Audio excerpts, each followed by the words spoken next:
मेळघाटातील 4 आदिवासी आश्रमशाळांमध्ये विद्यार्थ्यांना अन्नातून विषबाधा झाल्याच्या प्रकरणात मोठी कार्यवाही करण्यात आली आहे।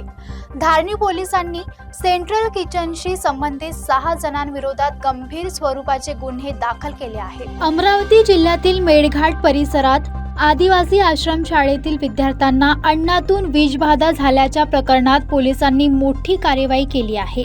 धारणी पोलीस ठाण्यात सेंट्रल किचन चालवणाऱ्या संस्थेच्या संचालकासह 6 जणांविरोधात गुन्हे दाखल करण्यात आले आहे।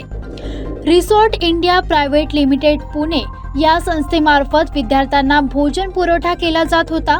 मात्र विद्यार्थ्यांना कच्चे आणि निकृष्ट दर्जाचे भोजन दिल्याने विषबाधा झाल्याचा आरोप करण्यात आला आहे।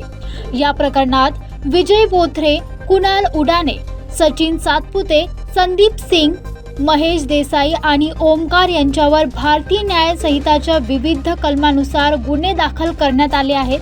पोलिसांकडून पुढील तपास सुरू आहे।